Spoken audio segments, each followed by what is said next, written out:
This is the fourth part in my series on the ABC suspension, particularly how it relates to this SL500. If you recall in part 3, I said I had 3 choices of what I'm going to do with this car. You'll have to go back and watch the other videos because I don't want to repeat the background that'll bring you to the point where I am today.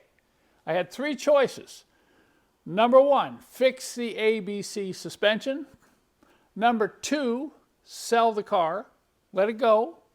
And number 3, convert it to conventional coil over. So those were the 3 choices that I was pondering and have been pondering over the last few days. Well, today I made a decision. I've eliminated one of them. Now I just have 2 choices. Well, what I've got here is a few things on the bench that I want to show you as an introduction to this video and explain why this is part of the decision that I recently made. Look at this. This is a front hydraulic strut off an SL500, and this thing is huge. I mean, when you see it in the car, it doesn't look that big, but when you remove it and lift it up, it's quite a monster. It's almost 30 pounds right there. And there's a lot going on inside here. It's quite complicated. I'm not going to explain all that in this video. There's plenty of information online if you want to get into the engineering behind these hydraulic struts. Well, here's where the hydraulic fluid enters. To supply the pressure needed to operate this strut, you need a very strong pump. And this next part is very important as it relates to my decision. This pump supplies 200 bar, that's almost 3,000 psi of pressure to these struts. Do you have any idea how much pressure that is? Think about it. Your tire holds 32 to 35 pounds. The aromatic suspension system uses anywhere from 120 to 170 psi, and this is 3,000 psi. So this pump has to be very robust. New, these pumps were $2,000 to replace them. Now this is a tandem pump. You have a dual function here. The forward section of this pump provides the fluid to the suspension system, and the rear of this pump provides fluid and pressure to the power steering. Anytime you're dealing with an ABC situation, you know, depending on age, depending upon how it's been maintained, you may have to replace one of these pumps. That's about 15 pounds. And it's not easy to remove and replace. It's a real pain. If you watch some videos, you'll know everyone doing this is expressing a lot of pain and suffering when they go to replace this. If I wanted to make sure I was going to have a reliable driver, I could go ahead and replace all 4 struts. You'll see them rebuilt as cheap as $400, $450, but I would probably opt to go with the R-Knot rebuilds, which are $1,100, $1,200 a piece. So you're looking at $4,000 to replace all 4 struts for the sake of reliability and peace of mind. And if you go to replace the pump, you know, these aren't available anymore. New, probably good because nobody's going to want to pay a couple grand for one. But they are available readily for around $400 to $500 rebuilt. Now, some have said with experience that the rebuilt ones don't last as long. I don't know, I haven't had that experience, but just keep that in mind. So we've got 4 struts and a pump at about $4,500. Now we add in the fluid and all the accumulators, that ups it to about $5,500. Well, you got some valve blocks in there you might want to pull and rebuild with new O-rings and seals. That's another good chunk of change. What if I replace all that? Do I have a reliable driver? I've got probably close to $6,000 out-of-pocket expense. Imagine what this would cost to replace all this stuff in a shop or a Mercedes dealer. My concern is, even if I do all that, because we've got people that are saying, no, you gotta maintain it. You know, if you don't want to maintain it, you shouldn't own it. You know, it's... And I don't buy into all that thinking, personally. There's a couple of reasons for that, and I'll get into that shortly. But my concern is not just replacing all these components. Let me show you what my real concern is. I'm holding in my hand a piece of fuel injection hose.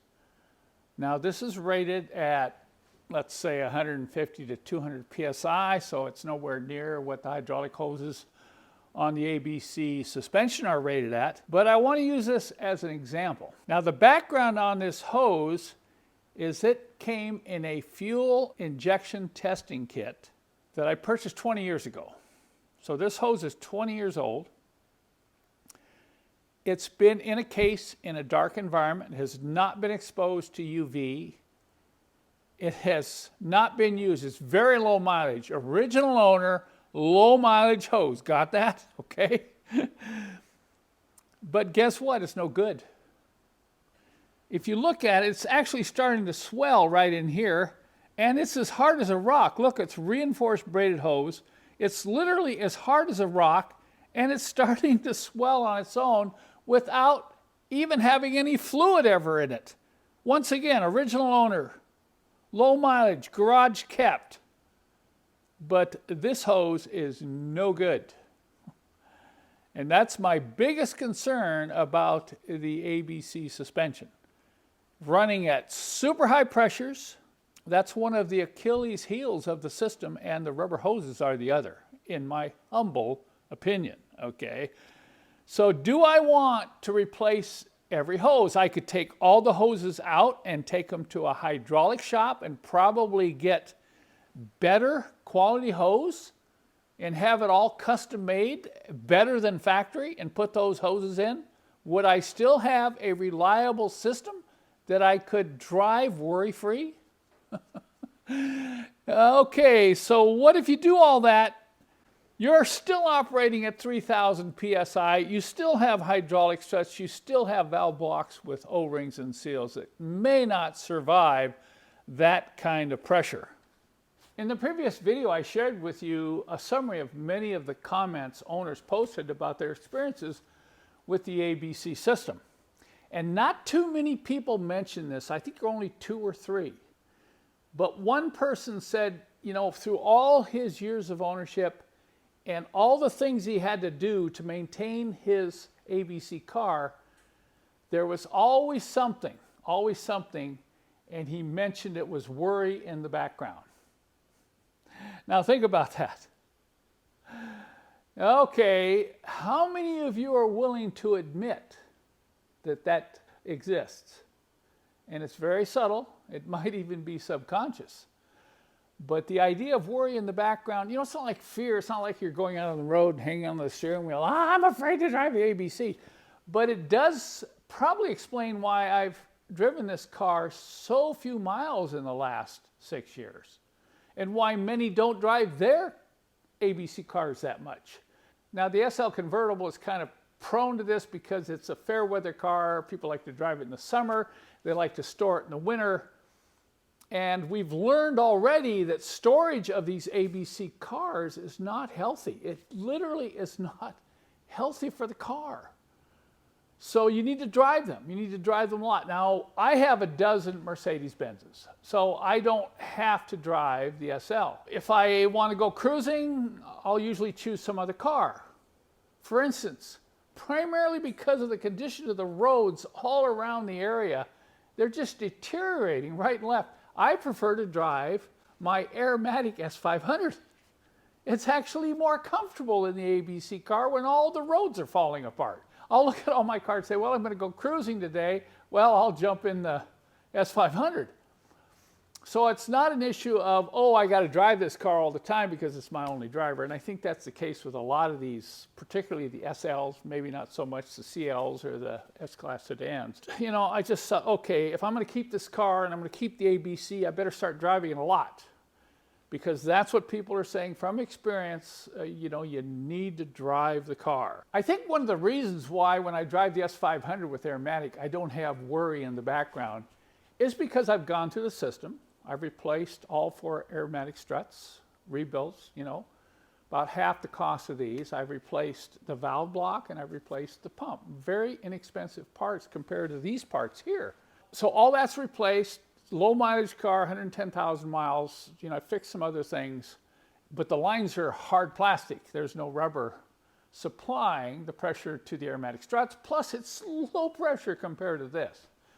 So I don't have worry in the background when driving an aromatic Mercedes. I'm very sorry. I have to admit that I do when driving this SL500. I'm sure some are going to jump in right now and say, but Kent, The ABC suspension is the best suspension in the world. Look at this.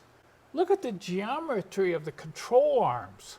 And this big hydraulic strut controlled by high pressure and computers and sensors.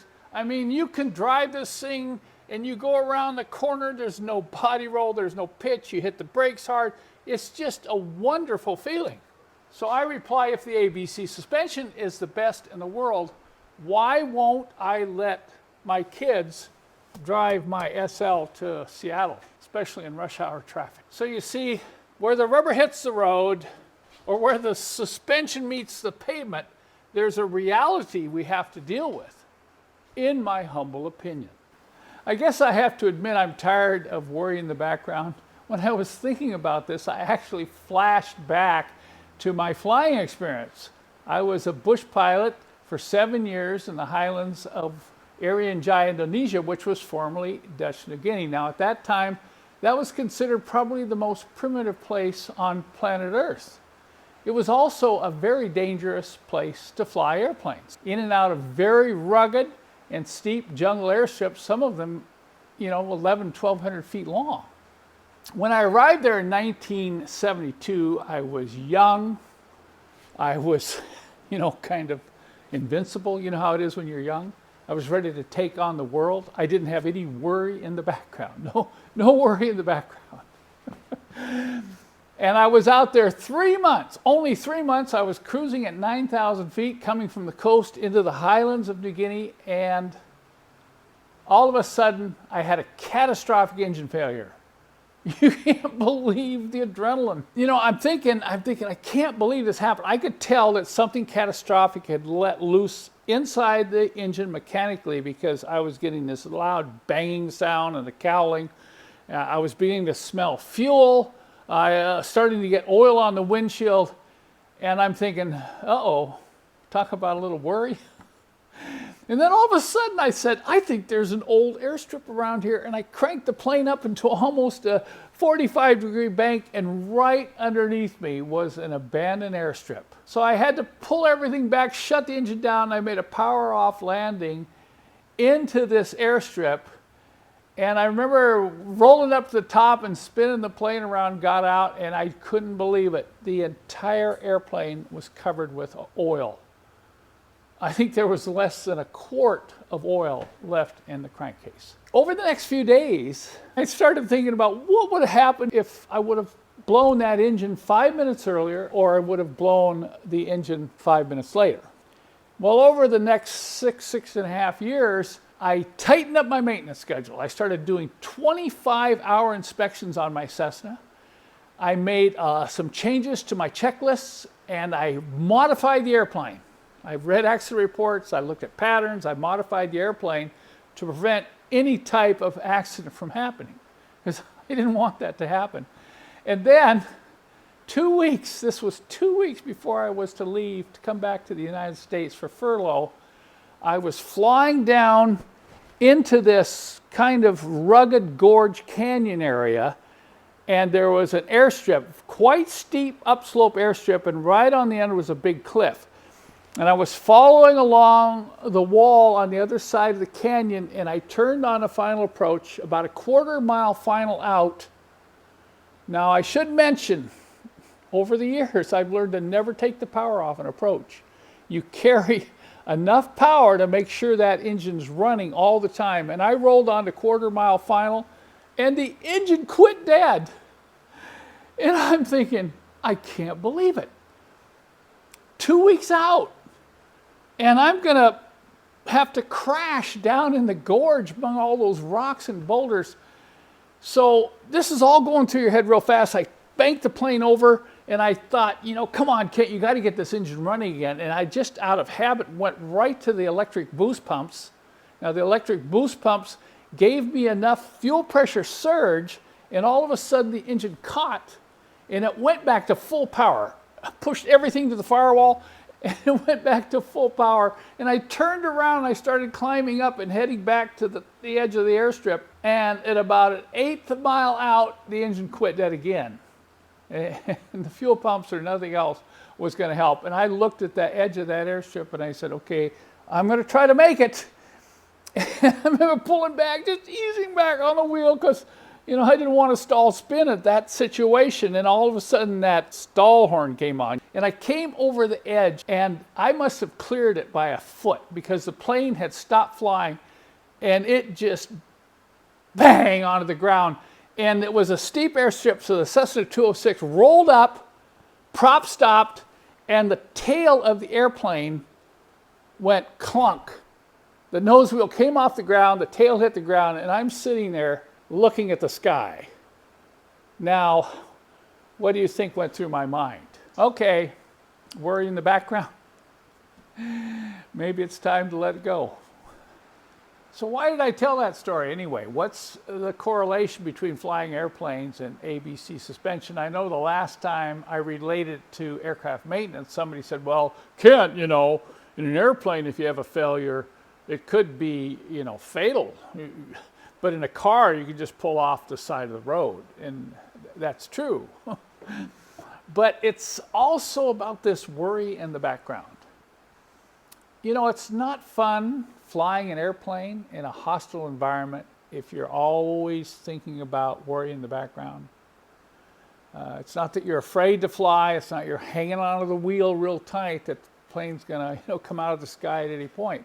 It's just that subtle concern because you've already had a few experiences that scare the living daylights out of you. Well, maybe if you have a ABC complete failure in rush hour traffic and the car drops, you know, that can be a little scary too. So that brings me to the conclusion of this video. I think from the title, you know, I'm tired of the worry in the background when driving this SL500. So my decision right now is I am not going to repair the ABC suspension. For me personally, it's out of the question. I know some of you will argue and say, oh, you need to keep this going forever. It's the best thing, you know, ever.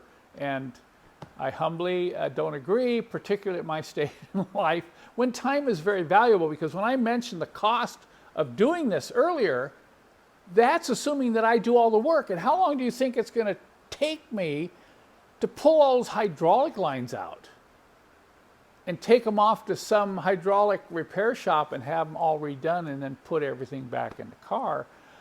This is a 20-year-old car. You know, it's probably not even worth $10,000. So that leaves me with two options, folks. Either I sell the car, just say goodbye to it, just kind of quit. I know it's not worth much in the condition that it's in, but fixing it up, I'll go backwards. If I'm going to fix up the suspension just to sell it, that's going backwards. It'd be better to say goodbye and take a loss. And then the other option is, do I dare convert it? I know to many this is sacrilegious, that you would consider taking the best suspension in the world and converting it to standard coil-over shocks.